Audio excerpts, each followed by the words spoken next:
Yo, what's up? It's Sammy with a bunch of M's. Whatever the fuck you want to call me, do with the K-Swap E36. And I just wanted to make a quick update, I guess. I've driven this car on the road now for 2,000 fucking miles. Furthest trip has been, I'm in Killeen, Texas, Austin, Texas. 40, 50 some odd miles. Airport's a little bit past that, maybe 60 some odd. So to the airport and back, let's say that's 120 miles round trip, 2.5 hours with traffic. Thing ran great, zero issues. My transmission, I was leaking from the shift shaft seal. I'll tell you all right now, it is a pain in the ass to replace in the car, but it's possible. I did it. What else? My filter on my catch can was very smoky, so I put this fucking sock thing around it. I'm having fuel pressure issues right now where I'm dropping off fuel pressure and boost. That's also because I was tuned at wastegate. Wastegate's 10 pounds. I made 380 at 10 pounds. My boost solenoid lines weren't correct, and my tuner kept adding duty cycle to the boost solenoid, and he's like, the boost solenoid's boost solenoiding, but boost wasn't increasing. The lines weren't routed correctly. Got that taken care of. Makes a lot more power. Haven't been dynoed since, but it's not tuned for that. So on top of the power I'm at right now, losing fuel pressure, I am hitting my injector duty cycle limit, which is 90, and I'm hitting 90 when it doesn't break up, because when the fuel pressure drops, it'll break up pretty badly, actually super obnoxiously. So I just did my own rendition of Beamer World's Fueled Starvation Kit. It's really dark, but those are two pre-95 early model E36 fuel pump housings. This one has my original Dishworks pump that I modified per their directions. All you gotta do is Dremel out that little slot, throw the big old fat pump in there, and hose clamp it down. Now on late model E36s, this is on the left side of the car, and it's the siphon, the hose is off, and it's a sender, and that's where it returns to. Now the Beamer World's Starvation, it's just two pumps, and my own rendition of it. That's exactly how it was before. That's my fuel feed from the Dishworks pump, singular, up to the rail, drains back into where it normally does on that side. However, there's now a pump on that side that feeds into the return directly on top of the Dishworks pump. It was super simple. A couple feet of 3/8 inch hose, a couple of hose clamps, a couple of cheap eBay pumps. I think those were like $130. In total with parts and clamps and hose, it was like maybe $160 US. Beamer World's kit's like $400, $500. And the nice thing about it is it does come with a pigtail. As you can see, I don't have any wires on my pump yet. I've got to figure those out tomorrow. I just got that installed today. What else have I done? Engine-wise, thing runs great. 2,000 miles. I'm on the third oil change. First oil change had a lot of fuel in the oil. Second one wasn't so bad. Now I'm running. This is the third. Oil setup. Plugs look great. A lot of fuel in my catch can. The 85.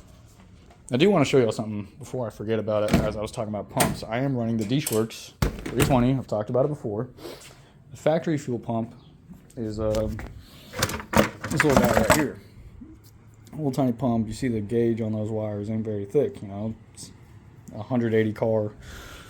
Well, 180 horsepower with the M52.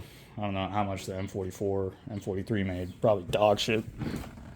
Now, wiring specialties harness. Fuck, I don't have the key. Alright, well, pause this. And we're back with the key. Look, I can edit videos now. Just kidding. I just paused it. So this is where ECU main relay, right next to it, is the relay socket for the fuel pump relay. The draw on the Dishworks fat pump melted the socket, which made a loose connection, but I believe it also damaged the relay. This is the relay that was in there. It's labeled ECU, but it's where the fuel pump relay was. Took me a bit of troubleshooting to figure that out. That was super lame. Car would just shut off. Thank fuck it did it while I was like warming up in the garage. It just shut off, and I was like, oh, sick, no fuel. Figured that out. Got windshield wipers. I don't have this trim that goes here. This one, this black soft rubber. So water still gets in. Don't drive it in the rain. I think everything else in the engine bay is all right. I did blow out that turbo gasket, replaced it. My own fault. Excuse me. The reason I say that is because I hand tightened the studs and then I tightened the nuts. Then when I went back around and did it again and put the new gasket in, I had to, I double nutted the studs and fucking torqued them a good bit. So because that fuel relay thing happened, I went with the wiring specialties, fuel, pump, relay.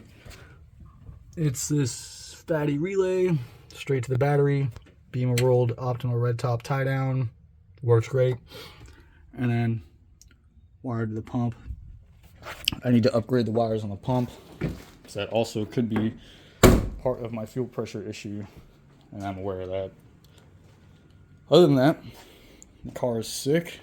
It's without power steering, without AC, still super fucking fun to drive. The clutch release is super high. Like if that's my foot all the way to the floor, the clutch bites like way up here. And it being an unsprung 4-puck clutch, it's not the easiest to drive, but it's good. It rips. Finally got the ride height where I need it to be, to where it doesn't rub. What else? I just did something under the car. Oh, it was the fucking shift shaft seal. Pain in the ass. Shout out to my fabricator. The V-band exhaust, super easy to drop in case I need to do a service. Everything's holding up. Car's great. I don't know if I'm missing anything else, but I just wanted to give you all a little update. Turbo K-Swap E36 runs, and I put this shit together, and I'm a fucking menace, as you can see from my butt connectors, some shitty fucking speaker wire for my power box. My garage is a fucking mess. You can build a car without a garage. My first car, a YD30. It was a 325E 2.7. I was 20 or 21. Built that shit in a storage unit. Pulled the motor out. Put the 885 head on for a 325i to stroke it out. And then, never got it running, but I got real close. Got it to crank. Timing wasn't, the distributor rotor wasn't sat right, so it didn't run great. Anyways, yeah, that's it. Car's sick. I am going to go back and get retuned. Like I said, I was tuned on wastegate, 10 pounds of pressure. I'm making more power now. It's not tuned for it. I'm losing fuel pressure. I'm hitting injector cut. I ordered 1500cc injectors, and they came in the day, but they didn't come with the right pigtail, which is my own fault.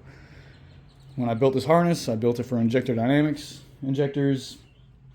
When I ordered the injectors I ordered it for factory K-series injectors. And it is April 1st today. I'm going on another extended work business trip overseas in very early summer. And that one's going to be for a little under a year. So I'm trying to get this car to make my 500 horsepower goal before that happens.